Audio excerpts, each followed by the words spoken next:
Saúdo a igreja com a graça e a paz do Senhor Jesus. Gostaria de pedir que a igreja abrisse sua Bíblia na primeira carta de João, capítulo 2.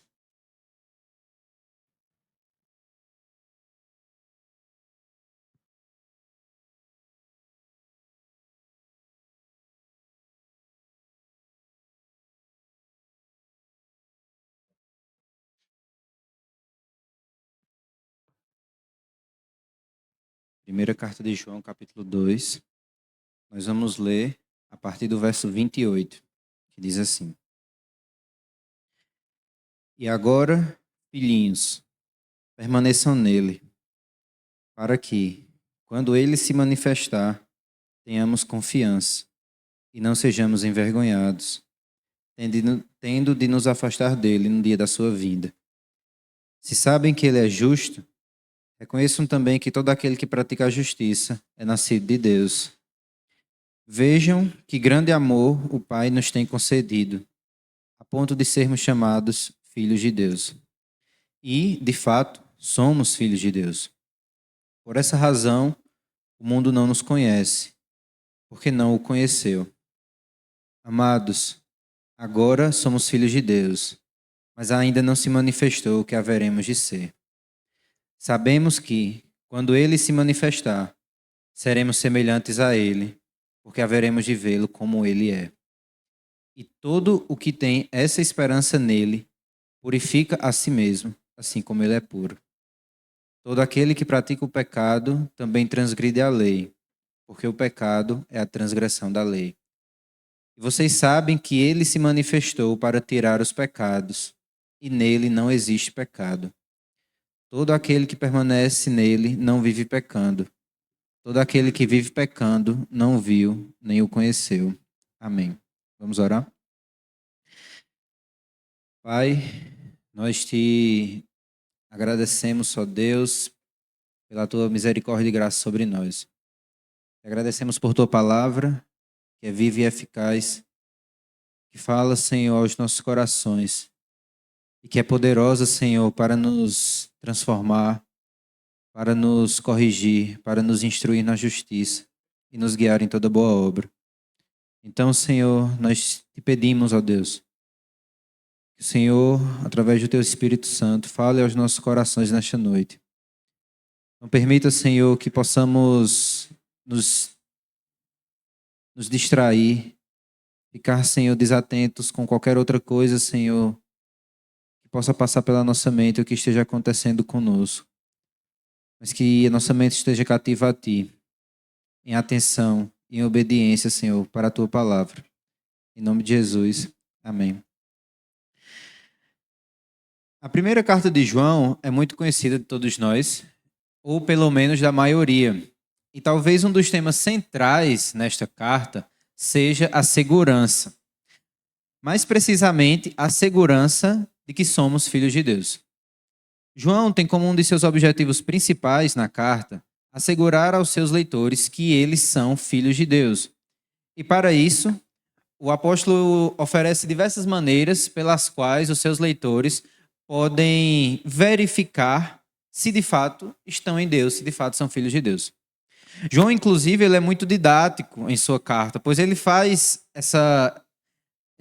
essa segurança, essa confirmação, através de muitos contrastes que são facilmente percebidos na vida de uma pessoa, a fim de que ela saiba se é filho de Deus ou não. E esse é o tema que eu pretendo tratar com os irmãos hoje. A filiação dos filhos de Deus. E para entender melhor isso, nós precisamos primeiramente entender como alguém se torna filho de Deus. Ou como alguém pode se tornar filho de Deus. Porque uma coisa é evidente na primeira carta de João. Nem todas as pessoas são filhos de Deus. Todas as pessoas foram criadas por Deus. Mas a filiação, ser filho de Deus, não é um relacionamento que todos os seres humanos desfrutam. Apenas um grupo de pessoas, que nós vamos ver quem elas são, são filhos de Deus e desfrutam desse relacionamento com Deus. E, diante disso, nós precisamos entender, então, como é que alguém se torna filho de Deus. E essa resposta, ela é dada inicialmente no verso 29, no final do verso 29, quando João fala que todo aquele que pratica a justiça é nascido de Deus. Entre nós, seres humanos, para que alguém seja filho, ele precisa necessariamente ter um pai e uma mãe. Ninguém nasce, ninguém é filho do nada. Todo mundo precisa ter um pai e uma mãe. Da mesma forma, os filhos de Deus, eles são nascidos de Deus. É esse o termo que João usa aqui no verso 29. E nascer de novo, esse nascer de Deus, é a obra do novo nascimento. É uma obra realizada pelo Espírito Santo no coração de todos aqueles a quem Deus escolheu para que fossem seus filhos. E essa obra, ela é feita através da pregação do Evangelho. E ela é operada pelo Espírito Santo. Então, através da pregação do Evangelho, aqueles a quem Deus determinou, aqueles a quem Deus escolheu para serem seus filhos, eles são transformados, eles nascem novamente, nascem de Deus através da obra do Espírito. Mas o ponto alto, na minha visão, sobre o nascer de Deus nesse texto que nós lemos, se encontra no verso 1 do capítulo 3. Quando João diz o seguinte: vejam que grande amor o Pai nos tem concedido, a ponto de sermos chamados filhos de Deus. Nesse verso, João deixa claro que o motivo, a razão pela qual alguém se torna filho de Deus é o amor do Pai. E esse amor, ele vai além daquilo que a gente poderia conceber, imaginar, pensar. De tal forma que João, ele não encontra uma palavra exata para descrever esse amor. Eu sei que na maioria das Bíblias diz, vejam que grande amor. Só que se esse verso fosse traduzido ao pé da letra, João escreve dessa forma: vejam que o Pai nos amou de tal maneira que nos tornou seus filhos. Ou, olhem para o tipo de amor que o Pai nos deu, a ponto de sermos chamados filhos de Deus. Em outras palavras, o amor do Pai, ele não é somente grande, ele é indescritível. Não existem palavras que possam expressar o tamanho deste amor. Porque nada que exista na Terra, nada na língua humana pode explicar o fato de Deus ter nos amado a ponto de ter feito de nós seus filhos. Ao lermos o Evangelho de João, no capítulo 1, versos 12 e 13, nós entendemos que este amor não foi motivado por nada que havia em nós. Nos versos 12 e 13 do capítulo 1 do seu Evangelho, João diz que aqueles que nasceram, aqueles que são filhos de Deus, não nasceram da carne. Em outras palavras, ninguém se torna filho de Deus porque é filho de crente. Eu sei que para nós somos pais, isso às vezes dói no coração, né? Mas por mais que alguém, um pai seja um homem de Deus, ou por mais que uma mãe seja uma mulher de Deus, o filho desse casal não é filho de Deus porque ele é filho deles. Ninguém se torna filho de Deus porque é filho de um grande homem de Deus ou de uma grande mulher de Deus. Não vem da carne. Não vem do sangue. Também, ninguém é filho de Deus por vontade da carne. Ou seja, ninguém é filho de Deus porque se esforçou muito a ponto de Deus dizer, tá bom, agora você é meu filho. Ninguém é filho de Deus porque abriu mão de um determinado vício ou de uma determinada prática maligna, pecaminosa que tinha E agora sim, Deus disse, não, agora que você deixou isso aqui de lado, agora você é meu filho. Não foi por vontade da carne. Não é pelo sangue, não é pela carne, não é pelo desejo ou pelo esforço de alguém. É tão somente pela vontade de Deus. É isso que João afirma em seu evangelho. Aqueles que são filhos de Deus nasceram por causa de Deus. É tão somente porque Deus quis tornar uma pessoa seu filho. Jesus, em certa ocasião, ele afirma que o filho tem vida em si mesmo. E ele vivifica aqueles a quem ele quer. Deus, ele é totalmente soberano e livre. Isso, na verdade, é o que faz ele Deus. Deus não está ligado a nenhuma obrigação para conosco ou a nenhum dever para conosco. Nem muito menos ele está em dívida com qualquer ser humano, pois isso implicaria no fato de que ele não é plenamente livre e nem autossuficiente.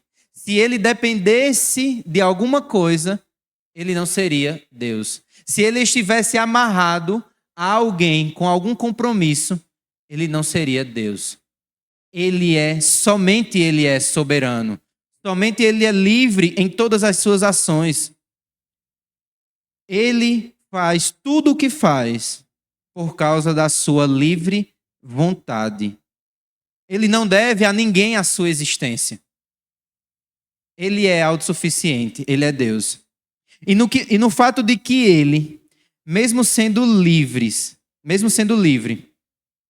nos escolheu para sermos seus filhos, é evidenciado o seu amor. O amor é evidenciado principalmente quando o objeto do amor ele não faz nada para merecer aquele amor. Essa é a única ocasião em que o amor é demonstrado? Não. Mas é principalmente nesta ocasião. E é a comparação que João faz aqui. Eles vejam que grande amor o Pai nos tem concedido. Esse amor é tão grande, ele é indescritível, justamente porque nós não fizemos nada para merecê-lo. Nenhum de nós aqui, que é filho de Deus, fez algo para merecer receber este amor. Fez algo para ser filho de Deus. E pelo fato de que Deus é livre, isso também evidencia o seu amor por nós.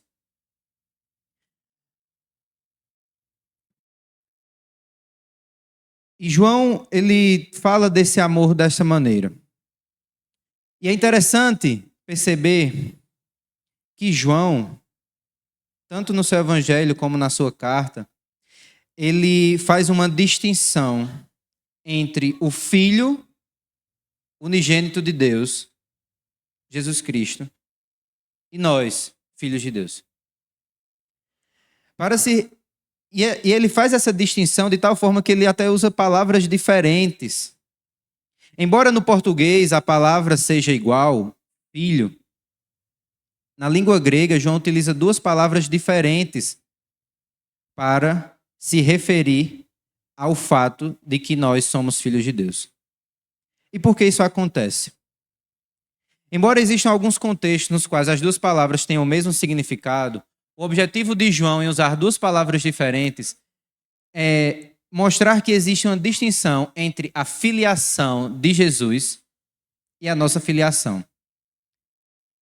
Em outras palavras, em um determinado sentido, nós somos filhos de Deus de uma forma diferente de que Jesus é o Filho de Deus.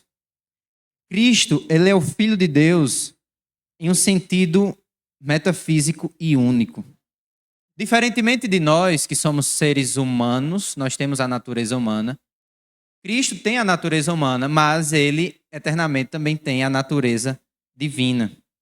Ele é exaltado acima dos anjos, dos profetas, e ele mantém uma relação exclusiva com Deus. Ele é o Filho amado em quem o Pai se agrada. Ele é o Filho unigênito do Pai. Ele é igual ao Pai em conhecimento, glória, poder, sabedoria, honra. Ele é da mesma essência e da mesma natureza do Pai.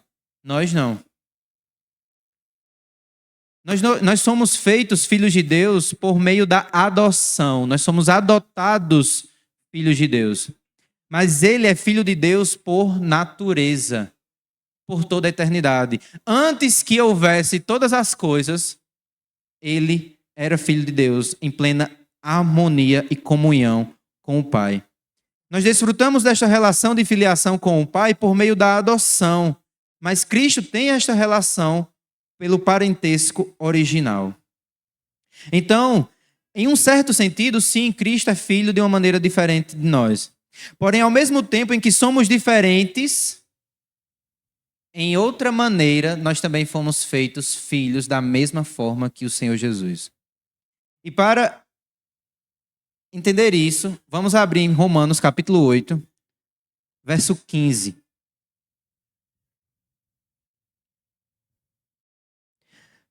Porque, embora tenhamos visto que Cristo, ele é filho de Deus no sentido único, diferente de nós, ao mesmo tempo, nós somos filhos da mesma maneira que Jesus, em um outro sentido. Romanos capítulo 8, verso 15, diz assim: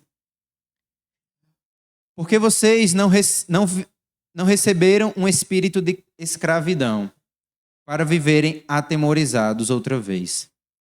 Mas receberam o espírito de adoção, por meio do qual clamamos, Abba, Pai. Em Gálatas, capítulo 4, verso 6, Paulo vai falar algo semelhante. Ele diz: porque vocês são filhos, Deus enviou o espírito de seu Filho ao nosso coração, e esse espírito clama, Abba, Pai. Por causa da adoção de filhos, nós podemos clamar a Deus da mesma forma que Jesus. Ao nos adotar como seus filhos, Deus não usou de meias medidas. Pelo contrário, fomos feitos membros da família divina e participantes da glória que pertence a estes membros. Esta adoção que Deus operou em nós, nos dando o seu Espírito, ela faz com que nós sejamos participantes, como Paulo também vai falar em Romanos capítulo 8, da herança de Deus. Co-participantes, co-herdeiros com Cristo. Então aqui nós começamos a entender por que João perde as palavras quando ele vai falar do amor do Pai. Porque nós fomos feitos filhos por adoção em um ato livre de Deus. É única e exclusivamente por seu amor que somos adotados na família divina. E agora nós podemos desfrutar dessa relação de filiação com o Pai. Isso aconteceu em nossas vidas por causa da obra do Filho, Jesus Cristo, que tem a mesma essência do Pai.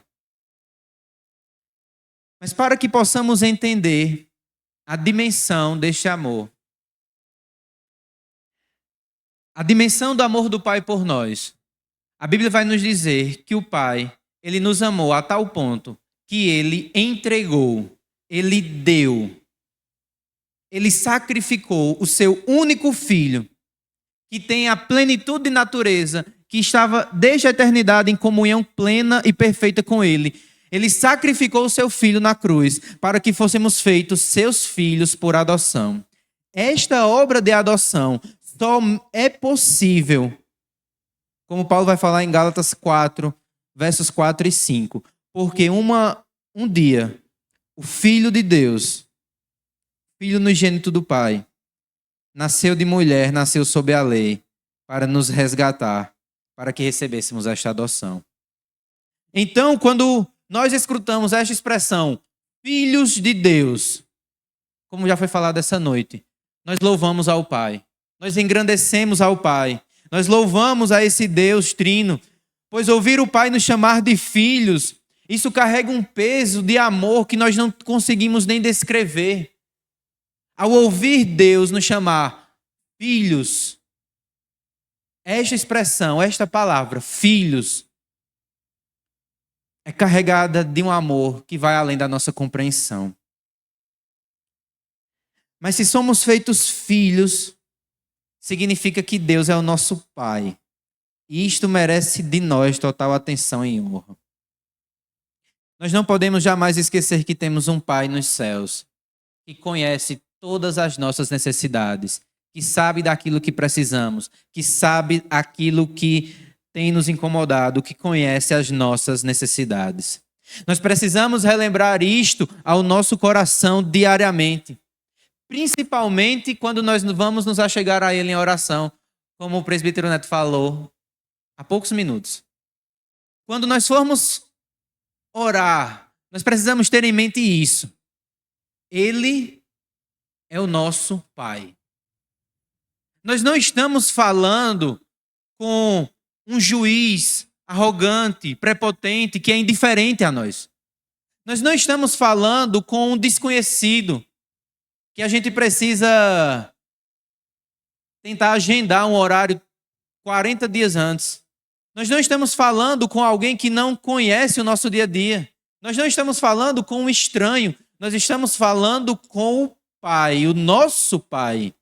Quando formos orar, pense nisso.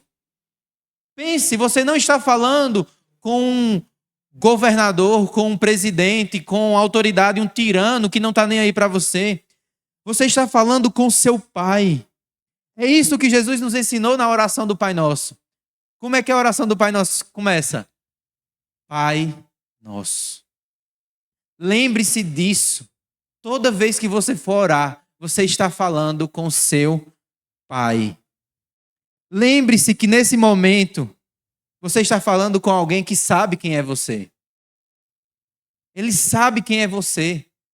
Mais do que a pessoa que mora na sua casa, ele sabe quem é você. Ele sabe o que incomoda o seu coração no seu interior. Ele sabe o que está passando com você todos os dias, todos os momentos. Ele sabe se você tem alguma preocupação com algum familiar seu. Ele sabe se você tem alguma preocupação com o seu trabalho. Ele sabe se você está preocupado com algo com uma conversa que você precisa ter amanhã ou com a decisão que você tem que tomar. Ele conhece você. Ele é o seu Pai. E Ele lhe ama. E eu sei que, infelizmente, ouvir a palavra Pai nem sempre pode despertar boas lembranças e bons sentimentos no coração de muitos. Eu sei que existem inúmeros contextos familiares difíceis, onde nem sempre o pai está presente fisicamente. Ou até mesmo, às vezes, ele está presente fisicamente, mas não está presente relacionalmente, afetivamente. E sei também que nem mesmo alguns conheceram seus pais. Mas se você tem um contexto, se você tem esse contexto, se você vive nesse contexto, se você passa por essa experiência ou já passou por ela, escute, Deus, Ele é totalmente diferente. Precisamos deixar claro, primeiramente, que Deus não é chamado de Pai nas Escrituras por causa que aqui entre nós, seres humanos, nós temos pai e filho. Não. Quando Deus é chamado de Pai na Escritura, não é uma metáfora que os autores bíblicos usaram para a gente entender algo sobre Deus. A verdade é exatamente o oposto. Só existem pais na terra porque Deus é Pai. Só existem pais na terra, só existe paternidade sobre a terra, porque isso é um reflexo distante e vago da paternidade de Deus. Só Deus é Pai no sentido verdadeiro e completo do termo. Entre os homens, seres humanos, uma pessoa, ela aprende a ser pai. E ela se torna pai com o passar do tempo. Quando alguém nasce, ninguém nasce sendo pai e mãe. Todo mundo nascendo filho. E aí, quando se chega à paternidade, vai se aprendendo o que é ser pai e o que é ser mãe. Só que isso não é verdade sobre Deus. Deus, Ele é Pai por natureza, eternamente, sem começo ou fim. Deus, Ele sabe o que é ser pai. Eu não sei, eu não conheço os pais de todo mundo aqui. Eu não sei, mas eu acredito, e se eu tenho certeza, que todos os pais aqui têm defeitos. porque somos seres humanos pecadores. Todos os pais são imperfeitos, têm defeitos, são pecadores. Como eu disse, a paternidade sobre a terra ela é um reflexo distorcido, manchado pelo pecado da paternidade de Deus. Mas não pense jamais que Deus é imperfeito. Não pense jamais que ao se aproximar de Deus, como um filho se aproxima do pai, ele vai tratar você como seu pai, que é imperfeito. Ao mesmo tempo, seu pai, ele pode ser o melhor pai do mundo, o mais afetivo, o mais amoroso. Mas ele não chega também nem perto da paternidade de Deus. O amor que ele tem por você não chega perto do amor que o Pai teve por nós ao nos tornar seus filhos. Isso também é um consolo e um conforto para aqueles que são pais. Por quê? Porque eles podem ver no amor do Pai por nós, no amor de Deus Pai por nós, e aprender com este amor a como ser verdadeiramente pais que glorificam a Deus e que honram a Deus. Em segundo lugar, nós também precisamos nos lembrar a tão grande prova de amor que o Pai já nos deu.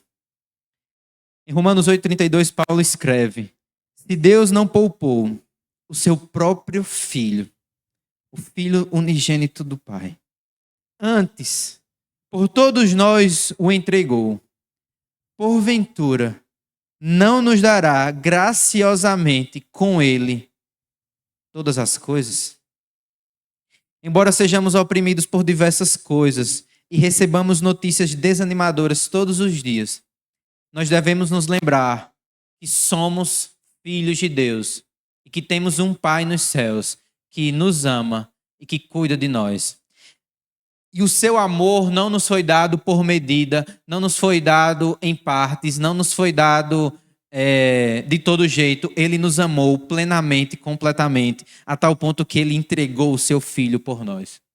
E se ele entregou o seu Filho por nós, não existe nada que ele não possa nos dar. Se ele quiser nos dar algo, leia esse texto de Romanos 8,32. Memorize ele, fale ele para o seu coração diariamente. Diariamente. Lembre-se desse texto. Se Deus não poupou o seu próprio Filho, antes por todos nós o entregou, porventura não nos dará graciosamente com ele todas as coisas? Aqui nós vemos como alguém se torna filho de Deus e o que isso significa. Fomos feitos filhos de Deus pelo amor grandioso do Pai e por sua livre decisão de nos tornar seus filhos. Ser filho de Deus significa ser totalmente amado e conhecido de Deus e poder desfrutar de todos os benefícios decorrentes da obra redentora do Filho unigênito. Dentre esses benefícios está incluso o benefício de ter um Pai que nos ama, que nos conhece plenamente e que escuta quando chamamos, quando clamamos a Ele, como filhos. Diante disso, nós entendemos como alguém se torna filho de Deus e o que significa ser filho de Deus. Mas João, ele vai além e ele nos mostra nos versos seguintes como vive um filho de Deus. Porque o Pai nos amou e nos tornou seus filhos.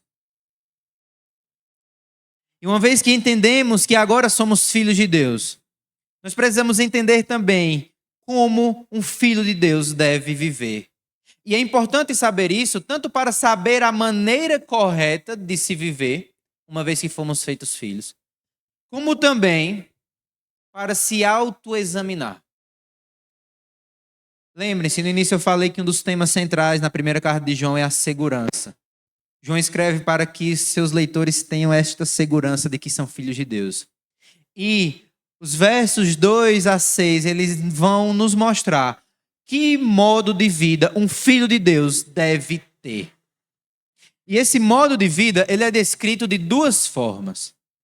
A primeira forma, que João vai falar nos principalmente no verso 2, é que a nossa filiação em Deus, ela é uma realidade, embora ela não seja desfrutada ainda plenamente.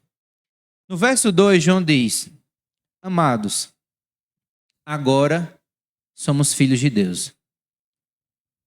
Perceba, João diz, agora, ele repete o que ele havia falado no verso 1.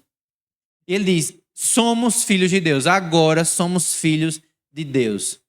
João está nos lembrando que somos filhos de Deus hoje e que, portanto, desfrutamos desta filiação com o Pai hoje, agora. A bênção da oração ouvida e respondida, a bênção da comunhão com o Pai, a bênção da providência divina, a bênção do Espírito habitando em nós. Todas essas bênçãos são desfrutadas hoje, porque agora somos filhos de Deus. Hoje, aqui. Todavia, João escreve em seguida, mas ainda não se manifestou o que haveremos de ser.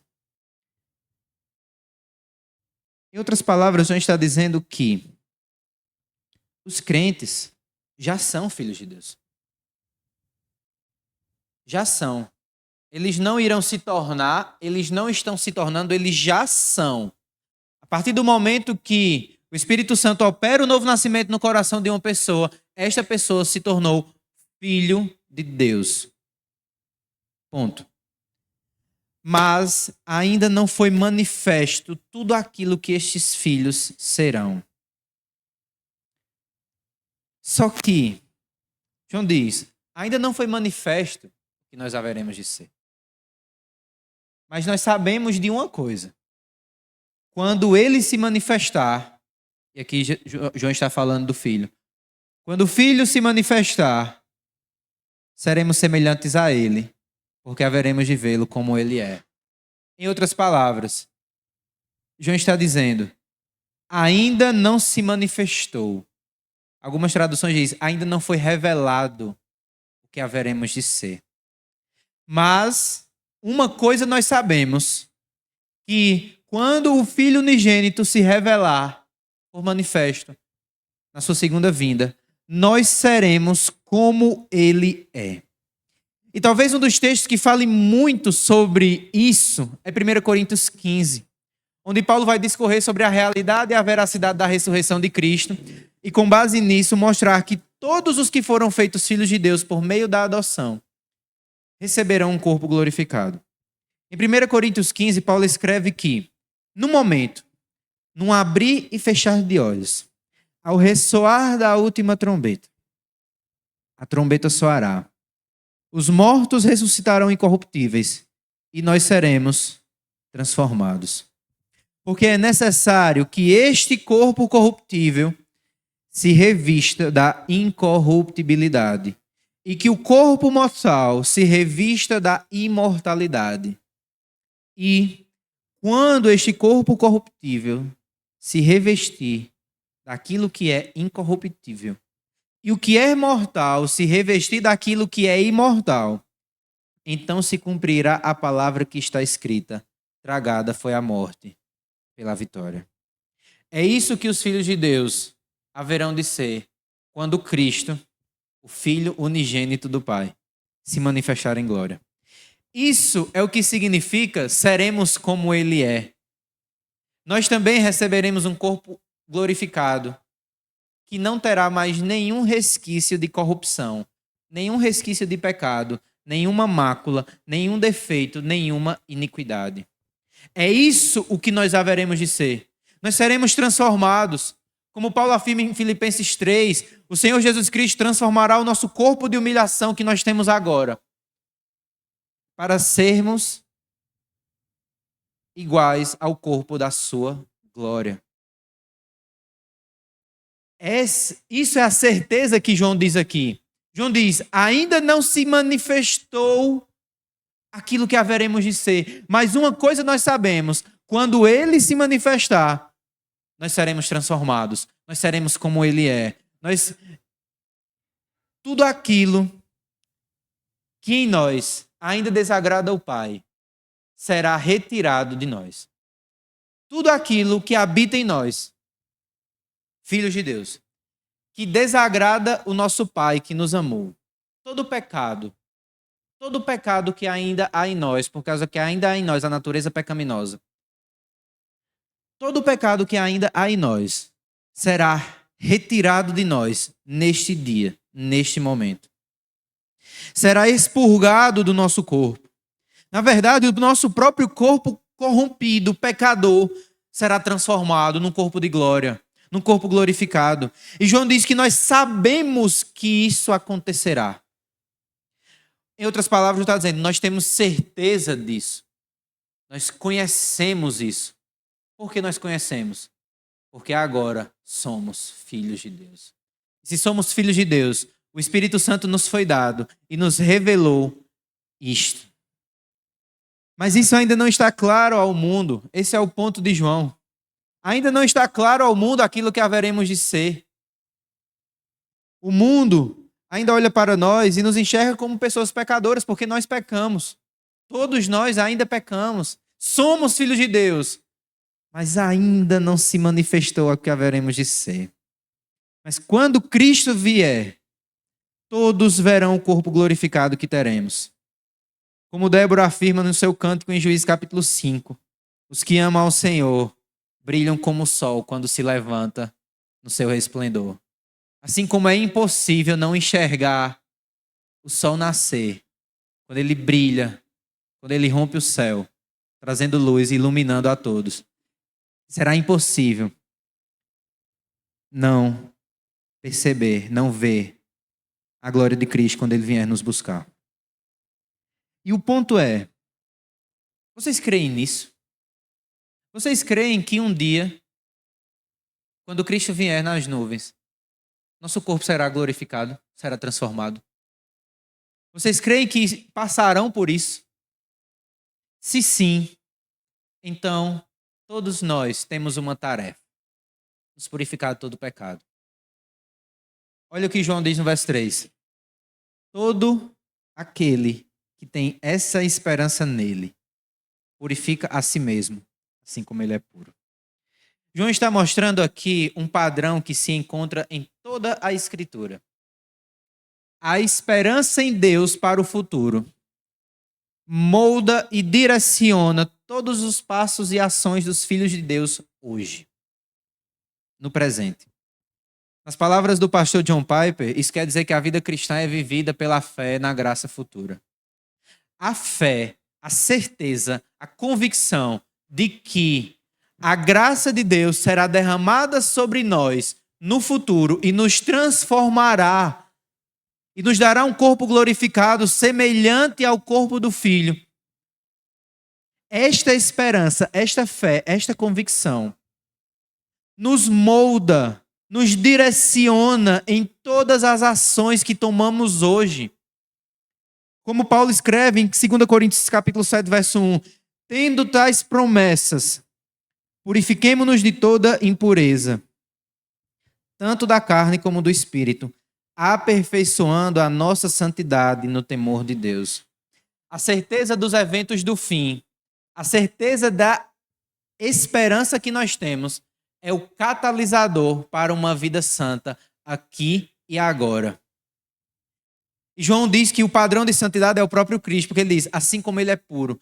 Então, todo aquele que tem a esperança de receber um corpo glorificado naquele grande dia, ele se purifica de todo o pecado, de toda corrupção, de toda maldade hoje. E busca se tornar puro, assim como o Filho, Cristo, é puro. Alguns poderiam perguntar então o seguinte: por que eu vou me purificar hoje se Cristo vai me purificar lá na frente? Alguns poderiam, mediante influência da carne e do diabo, ter um pensamento desse. Por que eu irei me purificar se lá na frente ele vai transformar esse corpo? A resposta para isso está no verso 6. João diz: todo aquele que permanece nele não vive pecando. Todo aquele que vive pecando não o viu nem o conheceu. Sabe o que é que João está dizendo aqui? Que esse modo de pensar, de que, lá na frente, Jesus vai transformar o corpo, então eu vou viver da forma como está. Essa forma de pensar, João está dizendo aqui no verso 6, que é um indício, é um sinal, é algo que somente alguém que não viu, nem conheceu a Deus, pode ter. Por quê? É impossível que aqueles que são filhos de Deus permaneçam no pecado. João vai dizer que todo aquele que vive pecando não o viu nem o conheceu. Todo aquele, e ele fala no verso 29, também do capítulo 2 que nós lemos. Se vocês sabem que ele é justo, reconheçam também que todo aquele que pratica a justiça é nascido de Deus. O que João está mostrando aqui é que os filhos de Deus buscam se purificar porque têm a esperança de que um dia eles serão puros plenamente. É assim que um filho de Deus vive. Um filho de Deus, ele não vive toda vez na prática do pecado, repetindo a mesma coisa. Um filho de Deus, ele busca se purificar. Por quê? Porque o seu pai é puro. Porque o seu pai, aquele que lhe amou, aquele que entregou o seu filho para nos adotar como filhos e nos limpar de toda imundícia, o seu pai é puro. E que comunhão pode haver entre luz e trevas? Que comunhão pode haver entre Deus e o pecado? Nenhuma. Então, todos aqueles que foram feitos filhos de Deus têm a esperança de que um dia serão glorificados. E esta esperança, esse olhar para frente, faz com que hoje, no presente, nós venhamos a nos purificar de todo pecado. Ainda em Romanos capítulo 8, no verso 14, Romanos capítulo 8, verso 14, Paulo escreve: todos os que são guiados pelo Espírito de Deus são filhos de Deus. O inverso também é verdade. Todos os que são filhos de Deus são guiados pelo Espírito. Percebam, todos, isso não exclui ninguém, todos os que são filhos de Deus são guiados pelo Espírito de Deus. E aí a pergunta que nós devemos fazer é possível que o Espírito de Deus nos conduza a algum pecado? Não. Então, se alguém está vivendo no pecado, ele não pode argumentar que está sendo direcionado pelo Espírito. Ele não pode argumentar dizendo que está sendo guiado pelo Espírito. Porque o Espírito de Deus guia os filhos de Deus. E ele guia em toda boa obra. Como o presbítero Neto pregou há 15 dias, se eu não me engano. 15 dias atrás. Andai no Espírito e jamais satisfareis as vontades da carne. Para concluir, eu gostaria de voltar novamente ao texto de 1 João capítulo 2. No verso 28. Porque aqui João vai nos mostrar a importância de sermos filhos de Deus. Em outras palavras, do que adianta ser filho de Deus? No verso 28, João escreve: e agora, filhinhos, permaneçam nele, para que quando ele se manifestar, novamente, quando ele se manifestar, quando ele vier em glória, tenhamos confiança e não sejamos envergonhados, tendo de nos afastar dele no dia da sua vinda.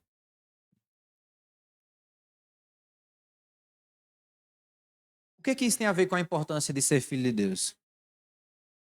João escreve que no dia da vinda de Cristo existirão dois grupos de pessoas. Aqueles que estarão confiantes, seguros, e aqueles que estarão envergonhados. O primeiro grupo, o grupo dos confiantes, ficará junto de Cristo. Mas o grupo dos envergonhados serão afastados deles. No último sábado à noite, o pastor Mateus falou sobre esta confiança que os filhos de Deus têm diante da segunda vinda de Cristo. Quando alguém está confiante em algo, ela se torna destemida e ela não cede a nenhuma ameaça. Vocês já ouviram aquele ditado, quem não deve, não teme? Então, aqueles que têm a certeza de que são filhos de Deus, eles sabem que todos os seus pecados foram pagos na cruz. Que foram toda a dívida o escrito de dívida que havia contra eles foi rasgado por Cristo lá na cruz. Os filhos de Deus têm essa certeza. Desta forma, quando Cristo vier em glória na sua segunda vinda para julgar o mundo, esses filhos, eles não estarão com medo. Eles não vão se apegar nas paredes e dizer, e agora? Vai ser o quê? Não. Por quê? Porque eles têm confiança. Eles estão certos. Eles têm certeza. Eu sou filho de Deus. Eles têm esta confiança.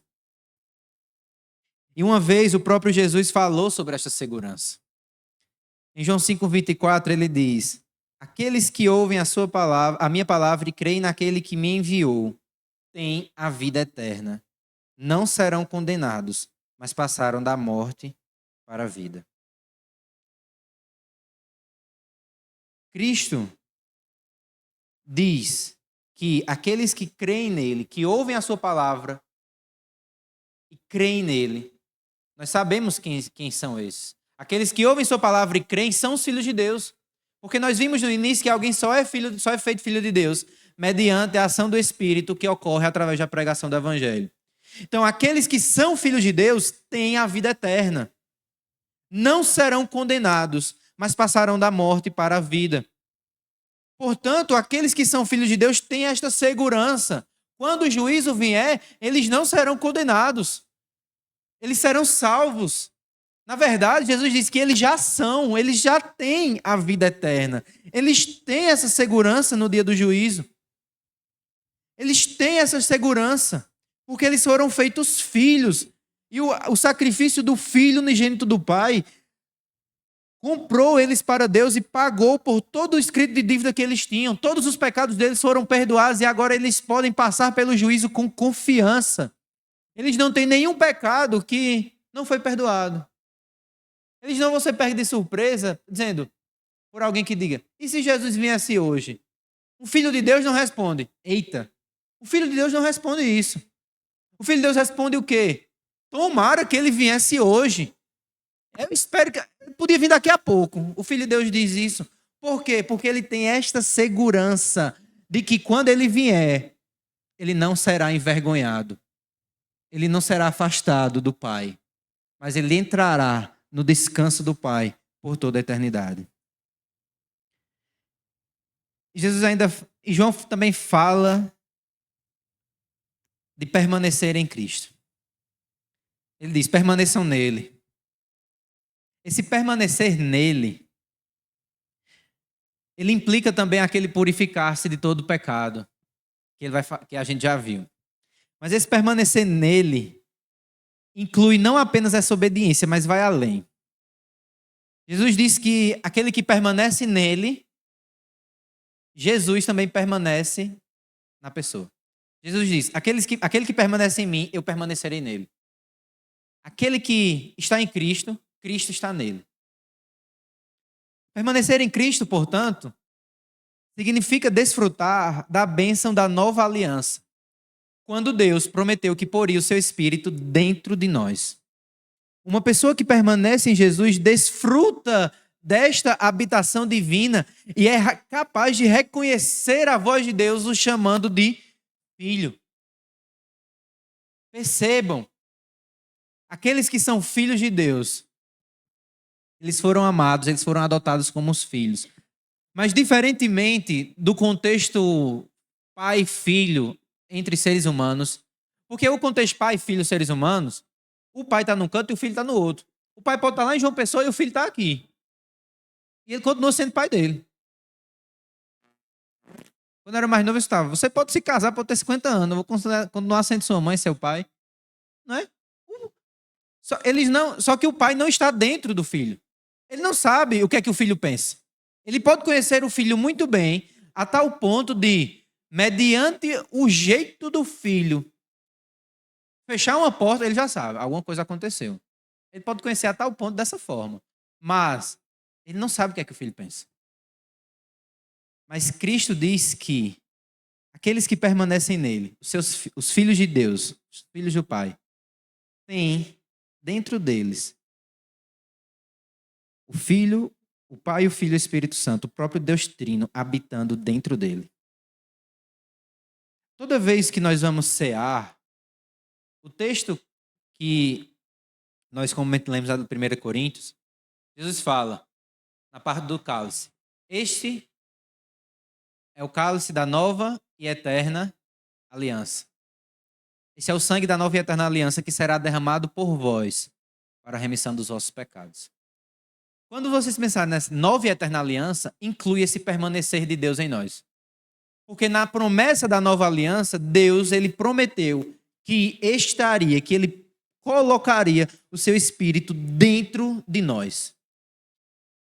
E ele estaria conosco todos os dias. O Espírito, Deus ele não fica entrando e saindo na pessoa.